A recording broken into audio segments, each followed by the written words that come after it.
తెలంగాణ రాజకీయాల్లో కీలక పరిణామం చోటు చేసుకుంది. కేసీఆర్ ను ప్రశ్నిస్తూ ఎమ్మెల్సీ కవిత లేఖ రాయడం రాష్ట్ర రాజకీయాల్లో హాట్ టాపిక్ గా మారింది. మై డియర్ డాడీ అంటూ 6 పేజీల లేఖను రాశారు కవిత.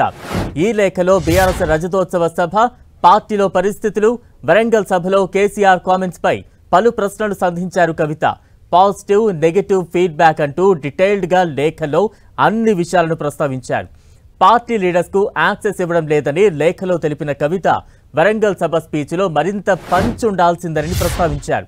తెలంగాణ తల్లి విగ్రహం, గీతం గురించి మాట్లాడతారని అంతా అనుకున్నారని, కానీ అలా జరగలేదన్నారు.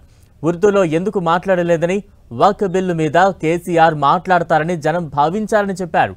బీసీలకు 42% రిజర్వేషన్ల అంశాన్ని విస్మరించారని, ఎస్సీ వర్గీకరణ అంశాన్ని సభలో ప్రస్తావించలేదని కవిత లేఖలో పేర్కొన్నారు.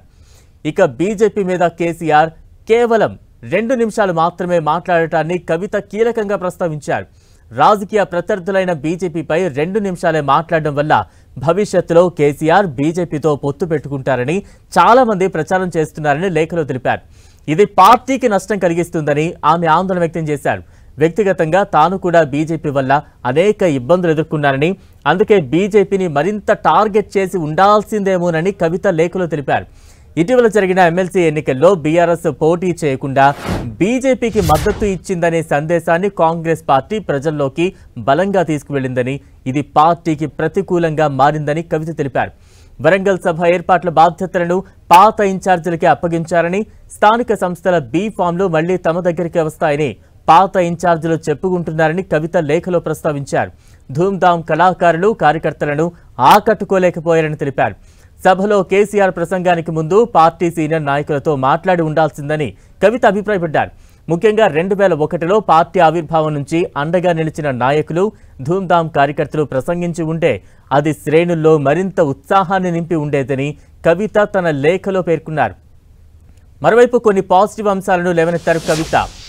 బీఆర్ఎస్ సభతో కేడర్ నైతికంగా బలపడిందని, ఆపరేషన్ కగార్ మీద మాట్లాడడం చాలా నచ్చిందని కవిత చెప్పారు. కాంగ్రెస్ ఫెయిల్ అని చెప్పిన తీరు సూపర్ అని రాసుకొచ్చారు. పహల్గామ్ అమరులకు నివాళి, మౌనం పాటించడం బాగుందని వివరించారు. రేవంత్ పేరు పలకకుండా తిట్టకపోవడం కూడా చాలా మందికి నచ్చిన అంశంగా మారిందన్నారు. సీఎం తిడుతున్నా మీరు హుందాగా ఉన్నారని, పోలీసులకు ఇచ్చిన వార్నింగ్ కూడా బాగుందని లేఖలో ప్రస్తావించారు కవిత. ప్రస్తుత రాజకీయ పరిణామాలను సమర్థవంతంగా ఎదుర్కోవడానికి పార్టీకి నిర్దిష్టమైన కార్యక్రమాలు, మార్గదర్శకాలు అవసరమని అంతా భావించారని, కానీ వరంగల్ సభలో అలాంటి స్పష్టత కొరబడిందని లేఖలో ప్రస్తావించారు. ఇప్పటికైనా 1 లేదా 2 ప్లీనరీ సమావేశాలు నిర్వహించి పార్టీ శ్రేణులకు దిశానిర్దేశం చేయాలని కవిత సూచించారు.